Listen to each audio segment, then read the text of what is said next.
Bulletin में सबसे पहले आपको खबर दें कि गुजरांवाला में एंटी करप्शन मुकदमे में गिरफ्तार साबिक वजीर आला पंजाब चौधरी परवेज इलाही का फ्रंट मैन सुहेल असगर फरार हो गया है। मजीद तफसीलात जानेंगे राना अंसर से। राना अंसर बताएगा हिरासत से कैसे फरार हो गया मुलजिम। देखें, ये ऐसे है कि एंटी करप्शन गुजरांवाला ने साबिक वजीर आला पंजाब चौधरी परवेज इलाही के खिलाफ एक मुकदमा दर्ज कर रखा है, जिसमें इल्जाम है कि उन्होंने तरक्याती स्कीमों में गुजरात में जो हुई 2 अरब रुपए करप्शन जो है वो उसमें ली थी। तो परवेज इलाही साहब के front man Suhail Asghar FIA हुकाम ने जिनको बताया था, उसको इस मुकदमा में गिरफ्तार कर लिया गया था। तो एंटी करप्शन ने उसको मकामी अदालत में पेश करके 2 रोजा जिस्मानी रिमांड ले रखा था। थाना एंटी करप्शन की हवालात में मुलजम सुहेल असगर बंद था। अब हुआ ऐसे है, एंटी करप्शन हुकाम ने जो बताया है कि सुहेल असगर ने रात के वक्त अचानक शोर मचाया कि उसके सीने में दर्द हो रहा है और वो दिल का मरीज है, जिसके एंटी करप्शन हुकाम के मुताबिक वहां मौजूद जो एंटी करप्शन एहलकार शमशाद हुसैन था, उसने अपने दूसरे साथी आसफ और वहां मौजूद ड्राइवर के साथ मिलकर सरकारी गाड़ी में सुहेल असगर को डाला और सिविल अस्पताल ले जाने के लिए थाना एंटी करप्शन से रवाना हुए। लेकिन साथ ही थाना एंटी करप्शन के जब वो GT रोड पर पहुंचे तो वहां अचानक एक डबल कैबिन डाले और मोटरसाइकिल पर सवार मुसल्लह अफराद ने उनको रोक लिया और जबरदस्ती मुलजम सुहेल असगर को एंटी करप्शन एहलकारों की हिरासत से छुड़ाकर फरार हो गए हैं। बहुत शुक्रिया राना अंसर अपडेट करने के लिए। आगे बढ़े खबर दें, असम्बलियों की तहलील और मुल्क में एक साथ इलेक्शन की तारीख पर इतफाक ना हो सका। हुकूमत ऑपोजिशन अपने अपने मौकफ पर कायम है। मुज़ाकरात में बड़ा ब्रेक थ्रू ना हो सका। तहरीक इंसाफ का मामला तहरीरी तौर पर सुप्रीम कोर्ट के सामने रखने का ऐलान। मुज़ाकरात के तीसरे दौर के बाद PTI की मुज़ाकराती टीम के सरबराह शाह महमूद कुरैशी ने कहा है कि एक दिन इलेक्शन और निगरान सेटअप की तजवीज़ पर इत्तफाक हुआ है, मगर इलेक्शन की तारीख पर इत्तफाक नहीं हो सका। पंजाब के इलेक्शन 14 मई को चाहते हैं। इलेक्शंस ऐसे माहौल में हों और ऐसे अंदाज में हों, यानी कि इस तरह के साफ और शफाफ हों कि उनका नतीजा कबूल करने में किसी को दिक्कत ना हो। और कौमी तफाक़े राय की खातिर हमने ये लचक दिखाई कि हमने एक दिन की तजवीज़ कबूल की, हमने केयर टेकर सेटअप की जो ख्वाहिश है उसको तस्लीम किया। PDM और हमारा इत्तफाक ना हो सका तारीख पर। Dissolution and elections, holding of elections, इस पर हमारा इत्तफाक ना हो सका। वज़ीर ख़जाना इसाक डार ने मीडिया से गुफ्तगू करते हुए कहा है कि इत्तफाक हो गया है कि इलेक्शन एक ही दिन होने में बेहतरी है। मुल्क में निगरान हुकूमत की मौजूदगी में इलेक्शन होंगे। एक दिन इलेक्शन होने पर इत्तफाक होना बड़ी कामयाबी है। उम्मीद है कि दोनों फरीक खुलूस के साथ चलेंगे तो तीसरा मरहला भी तय हो जाएगा। दोनों जो साइड्स हैं इस बात पर इत्तफाक कर चुकी हैं कि एक ही दिन मुल्क में इलेक्शन बेहतरी है। दूसरी जो मुस्बत उसमें आउटकम है वो ये है कि जब भी जो भी डेट तयन होगी उस दिन जो इलेक्शन होंगे पूरे मुल्क में केयर टेकर हुकूमतें होंगी।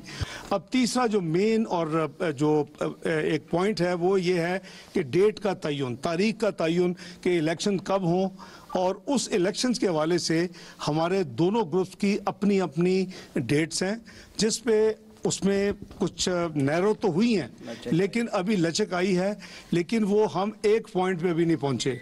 उन्होंने भी अपनी लीडरशिप से जाके दोबारा बात करनी है, हम भी हमारे भी 12 पार्टीज की लीडरशिप से हमने बात करनी होती है।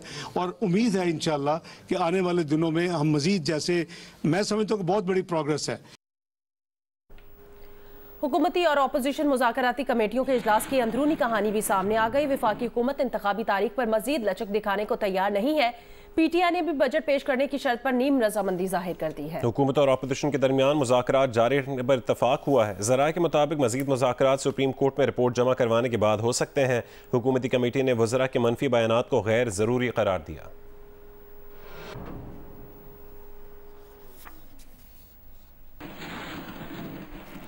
Chief justice Pakistan justice Umar Bandial ने supreme court practice and procedure bill के खिलाफ दरखास्तों पर समाअत के दौरान रिमार्क्स दी हैं कि सियासी जमातें मनपसंद फैसलों के लिए पिक एंड चूज चाहती हैं। अगर सुप्रीम कोर्ट के जजेस का एहतराम ना किया गया तो फिर ये इंसाफ का मुतालबा नहीं होगा। सियासत ने अदलिया के माहौल को भी आलूदा कर दिया है। सुप्रीम कोर्ट ने अटॉर्नी जनरल की 13 अप्रैल का हुक्म इम्तना वापस लेने की इस्तदा मुस्तरद कर दी। वजीर दिफा ख्वाजा आसिफ ने कहा कि गन पॉइंट पर बातचीत नहीं होगी। अगर इमरान खान ऐसा करेगा तो उसका जवाब ऐसे ही आएगा जैसा मैं और मेरे साथी दे रहे हैं। सवाल ही पैदा नहीं होता कि हम 14 मई तक असम्बली तोड़ने का मुतालिबा मान लें। उन्होंने कहा कि ना हम मानेंगे ना ही PDM की कोई जमात मानेगी। प्रोग्राम आज शाहजेब खानजादे के साथ में गुफ्तगू करते हुए वफाकी वजीर ने कहा कि कानून बनने से पहले अदालत अमल दरामद रोक देती है और फिर हमें कहती है कि हम अदालत में मुदाखलत कर रहे हैं। जब तक सहूलतकारी के जरिए सियासत में मुदाखलत खत्म नहीं होगी, मामला ठीक नहीं होंगे। गन पॉइंट पे ये बातें नहीं होंगी। अगर गन पॉइंट पे ये बातें करेगा, ये इमरान खान करेगा, तो उसका जवाब वही है जो मैं दे रहा हूँ या मेरे साथी दे रहे हैं। हम इस तरह मानेंगे जिस तरह हमारी कनपट्टी पे ये गन पॉइंट करके जो है वो हमसे मनवाएंगे? कथित तौर पे नहीं मनवाएंगे। सवाल ही नहीं पैदा होता ये 14 मई वाली जो है हम माने। कोई पार्टी जो है PDM की ये बात नहीं मानेगी। जब वो कानून जो है बना ही नहीं था, उसका नोटिस ले लिया। पार्लियामेंट की मैंडेट है, उसकी लेजिस्लेशन को प्रीएम्प्ट किए कर रही है अदलिया। एक बात। उसके बाद ये हमें कह रहे हैं कि हम जो है उधर मुदाखलत कर रहे हैं। अपने रैंक्स जो है क्लोज करें, अपने जो है साथी जो है उनके खिलाफ साजिशें बंद करें। एक दूसरे जो जिस तरह का ग्रुपिंग वहां पे क्रिएट हुई है, आप एक अपने ब्रदर जज के खिलाफ पिछले 4-5 साल से लगे हुए हैं। वो फैजाबाद धरने के वक्त से लगे हुए हैं। आपको कुछ थोड़ा सा लिहाज करना चाहिए। It is incumbent upon you कि आप अपने माहौल को, अपनी इंस्टीट्यूशन के उसके इज्जत और वकार को, अगर अपना ना भी अजीज हो इज्जत वकार, उसके इज्जत वकार को जो है मलूज़े खातिर रखें। जब तक सहूलतकारी के जरिए जो है सियासत को जो है उसमें इंटरफियर किया जाएगा, मामला ठीक नहीं हो सकती। कथित तौर तमाम अदारों को अपनी हदूद के अंदर, अपनी बाउंड्रीज के अंदर वापस जाना होगा। आपके प्रॉब्लम तब हल होंगे जब आप ब्लैक एंड व्हाइट के अंदर आ जाएंगे, जो आइन कहता है उसकी पाबंदी करेंगे। इमरान खान ने कहा है कि लोग उन्हें मुर्शद कहते हैं, लेकिन वो अपनी अहलिया को मुर्शद नहीं कहना चाह रहे थे, उनका मकसद कुछ और था। इंटरव्यू में इमरान खान ने कहा है कि उनकी अहलिया की सारी जिंदगी का मकसद अल्लाह के हुक्म और कुरान और सुन्नत पर अमल है। उन्होंने एक कमरे में 6 महीने गुजार दिए, ना कोई शॉपिंग, ना कोई बैरून मुल्क का दौरा, वो अपनी जिंदगी गुजारती हैं। इमरान खान ने कहा जो खातून बुशरा बीबी पर बात करती है उनका जहन ही वहां तक नहीं पहुंच सकता। मुल्तान की अहम शाहराह हुजूरी बाग रोड मसाइल का गढ़ बन चुकी है। मजीद बताएंगे जौदत नदीम। जी, मैं इस वक्त मुल्तान की एक अहम शाहराह हुजूरी बाग रोड पर मौजूद हूँ, जहाँ पे क्राउन फेलियर की वजह से पिछले कई अरसे से जो रोड है वो सीवरेज के पानी में इस वक्त डूबी हुई है। और मुल्तान में जो हुजूरी बाग रोड है ये काफ़ी दिनों से धंस भी चुकी है और यहाँ पे कोई काम भी नहीं किया जा रहा। तो यहाँ पे रहने वाले जो रिहायशी हैं और जो कारोबारी हैं, दुकानदार हजरात, उनका कहना है इनको कारोबार काफ़ी ज़्यादा मुतासर हो रहा है। जो रिहायशी हैं वो बदबू और ताफुन की वजह से काफ़ी ज़्यादा परेशान है। मुल्तान में जो क्राउन फेलियर्स के जो वाक़यात हैं वो दिन ब दिन बढ़ते जा रहे हैं, जो किसी भी वक्त एक बड़े साने का पेशखेमा हो सकते हैं।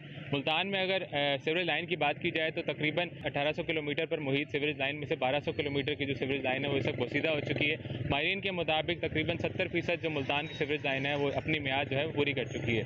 शहरियों का हुकूमत से मुतालबा है कि जो सीवरेज का जो दरीना मसला है, जो मुल्तान के रिहायशी अक्सर व बिस्तर पे उसके सामने आता रहता है, उनका कहना है कि इसको फौरी तौर पर हल किया जाए। जी। बलूचिस्तान हुकूमत के सैकड़ों रिटायर्ड ब्यूरोक्रेट्स और साबिक वज़रा अब भी सूबे की 2500 गाड़ियों पर काबिज हैं। कोयटा से रिपोर्ट करेंगे नदीम कौसर। 2500 के करीब गाड़ियां ऐसी हैं गवर्नमेंट ऑफ बलूचिस्तान की जो प्रॉपर्टीज हैं, इस गरीब सूबे की प्रॉपर्टी है। वो जो अफसरान बाहर से आए और उनकी जो पोस्टिंग बलूचिस्तान में कुछ अरसे के लिए होती है, वो यहाँ से 2-2, 3-3 गाड़ियाँ अपनी फैमिलीज के लिए बाहर अपने घरों में भिजवाती हैं और वो यहाँ से ट्रांसफ़र होने के बाद भी वो गाड़ियाँ आज तक गवर्नमेंट ऑफ बलूचिस्तान को वापस नहीं की गई।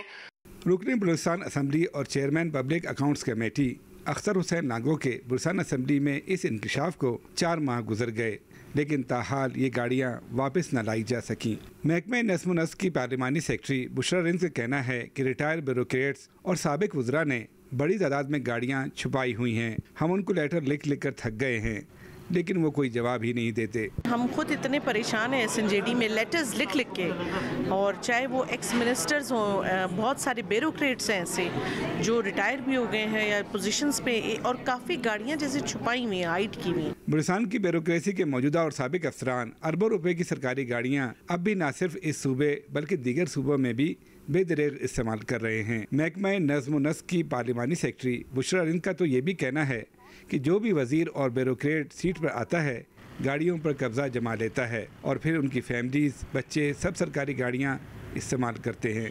ये जो जिस दौर में आया उसने अपने फ़ायदे लिए, चाहे वो ब्यूरोक्रेट्स में से हो, ब्यूरोक्रेट्स अपने आप को इस चीज़ से वो नहीं कर सकते मुस्तफ़ी के हम नहीं थे। उन्होंने भी काफ़ी किरदार अदा कराया कि अगर एक सेक्रेटरी है तो उसके घर में भी यूज़ हो रही है, उसके बेटे भी यूज़ करें, वाइफ भी इसी तरीके से।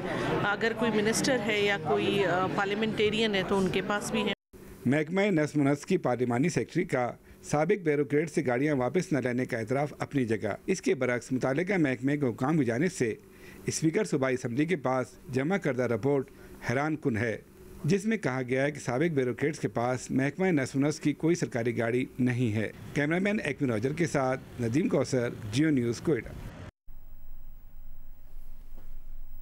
पारा चिनार और ज़िला कुरम के दीगर इलाकों में बारिशों के बायस कच्चे मकानात और पुल को नुकसान पहुंचा है। मजीद बताएंगे जियो न्यूज़ के नुमाइंदे अली अफजल अफजाल।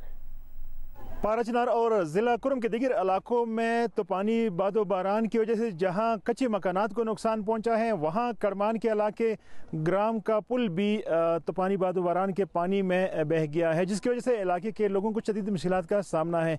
इस वक्त मैं करमान के इलाके ग्राम में मौजूद हूँ। यहाँ के लोग गद्दों और खच्चरों पर अपने ज़रूरत के सामान घरों को ले जाते हैं, क्योंकि पुल दरिया बुर्द होने की वजह से गाड़ी यहाँ से नहीं गुजर सकती, जिसकी वजह से इलाके के लोगों को शदीद मुश्किलात का सामना है। शहरियों का कहना है कि बार बार इस पुल की तामीर की सर्वे का काम भी हुआ है, ताहम पुल की तामीर ताहाल शुरू नहीं हुई है, जिसकी वजह से उन्हें शदीद मुश्किलात दरपेश हैं। शहरी मुतालबा कर रहे हैं कि करमान ग्राम पुल की तामीर का काम पूरी तौर शुरू की जाए।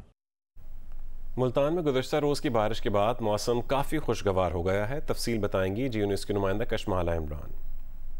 जी, मुल्तान में गुज़िश्ता रोज़ होने वाली बारिश से मौसम काफ़ी खुशगवार हो चुका है और महकमा मौसमियात का यही कहना है कि मुल्तान में आइंदा 2 रोज़ तक बारिशों का जो ये सिलसिला है ये जारी रहेगा। इसके अलावा ज़राई माहिरीन के मुताबिक ये बारिश कुछ फसलों के लिए नुकसानदेह साबित हो सकती है, जिसमें गंदम की फसल है। जिन किसानों ने अभी तक अपने गंदम की जो कटाई है वो मुकम्मल नहीं की, उनके लिए ये बारिश नाखुशगवार साबित हो सकती है। जो गंदम की पैदावार है उसमें कमी आ सकती है। इसके अलावा कपास की फसल जो अभी तक जहाँ पर काश्त नहीं की गई उसमें भी ताख़ीर हो सकती है। उसके अलावा ज़राई माहिरीन का कहना है कि मौसमी सब्जियां जो काश्त की गई हैं उनके लिए ये बारिश बहुत अच्छी साबित होगी, और जो अभी गर्मी के मौसम की जो सब्जियां काश्त की गई हैं जिसमें भिंडी है, करेला है, कद्दू है और मुख्तलिफ सब्जियां हैं, उनके लिए ये मुल्तान में होने वाली बारिश पूरे जनूबी पंजाब के लिए बहुत अच्छी साबित होगी। जी, खेल के मैदान से खबर है। पाकिस्तान और न्यूजीलैंड की क्रिकेट टीमों के दरमियान तीसरा वनडे इंटरनेशनल आज कराची में खेला जाएगा।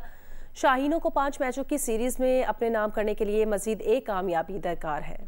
पाकिस्तान और न्यूजीलैंड की टीमों के दरमियान वनडे सीरीज में अब तक ग्रीन शर्ट्स का पलड़ा भारी रहा है। पाकिस्तान ने पहले वनडे में 289 रन का हदफ 5 विकेट पर हासिल किया। दूसरे वनडे में 337 रन का हदफ सिर्फ 3 विकेट पर पूरा करके सीरीज में 2-0 की बढ़तरी हासिल कर ली है। दोनों मैचेस में ओपनर फखर जमान ने सेंचुरियां बनाई। सीरीज का तीसरा मैच आज नेशनल स्टेडियम कराची में खेला जाएगा। दोनों टीमों ने मैच से कबल प्रैक्टिस सेशन में हिस्सा लिया। पाकिस्तान और न्यूजीलैंड के दरमियान तीसरा वनडे दोपहर 3:30 बजे शुरू होगा। वर्ल्ड बैंक ग्रुप की पाकिस्तान ह्यूमन कैपिटल जायजा रिपोर्ट जारी कर दी गई है, जिसमें कहा गया है कि माशी तरक्की के लिए पाकिस्तान को अफरादी तरक्की में सरमायाकारी बढ़ाने की जरूरत है।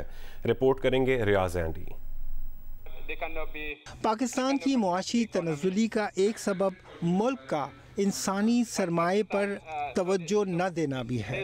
वर्ल्ड बैंक के ह्यूमन कैपिटल रिव्यू के मुताबिक पाकिस्तान का ह्यूमन कैपिटल इंडेक्स 8.4% है। इसे यूँ समझें कि आज पैदा होने वाले बच्चे को आज मुहैया की जाने वाली तालीम और सेहत की तमाम सहूलियात मैसर आएँ तो मुल्क की मुआशी तरक्की में उसकी इफादियत 40% होगी। Capital review shows that Pakistan can realize substantial economic growth by bringing its population growth under control, investing more in the supply and quality of health and education, and bringing women in the labor force. Next 25 years to 2047, the 100th anniversary of its founding, its GDP per capita could grow 8 times more than under business as usual. Pakistan ने अगरचे गुर्बत के खात्मे के लिए गुज़िश्ता 2 दहाइयों में कोशिशें की हैं, लेकिन वर्ल्ड बैंक ह्यूमन डेवलपमेंट की नायब सदर ममता मूर्ति ने अफराद पर सरमायाकारी न करने को गलती करार दिया है। Economic circumstances right now in Pakistan are very straitened. The macroeconomic situation is difficult. There is high inflation. There is a shortage of foreign exchange. There is the terrible effect of climate change. So it's very easy in this context to deprioritize investments in human capital. And I'm here to say that this is a mistake. World bank Pakistan के practice leader Lahiri इरसाडो ने report के खदोखाल बयान करते हुए कहा कि दुरुस्त policy और सरमायाकारी से पाकिस्तान की अफरादी कुव्वत ज़्यादा सेहतमंद, हुनरमंद, तालीम याफ्ता और मुफीद बनकर मुल्क की कौमी पैदावार बढ़ा सकती है। रिपोर्ट पर मुल्की और बैनुल अक़वामी माहिरीन का मुज़ाकरा हुआ। बाद में चीफ सेक्रेटरी सिंध और सूबाई वज़ीर तालीम ने खिताबात किए। वर्ल्ड बैंक ह्यूमन डेवलपमेंट की रीजनल डायरेक्टर मिस लाइन बेंस ने तकरीब से इख्तितामी कलिमात अदा करते हुए कहा कि पाकिस्तान में खामोश बहरान पनप रहा है। रिपोर्ट में उसी की निशानदही की गई है और ये बातें 2 दहाइयों से हो रही है। उम्मीद है कि साल 2033 में ये बातें नहीं हो रही होंगी। कैमरामैन जावेद उमरानी के साथ रियाज एंडी, जियो न्यूज़, कराची। ग्वांतानामो बे जेल में 21 साल कैद के बाद कराची के अहमद रब्बानी को बेगुनाह करार दे दिया गया। उन्होंने अपनी कैद की सोबतों को कैनवस पर कैद किया और आजकल उनके फनपारों की नुमाइश क्लिफ्टन की आर्ट गैलरी में जारी है। इस बारे में मजीद बताएंगे वलीद अहमद।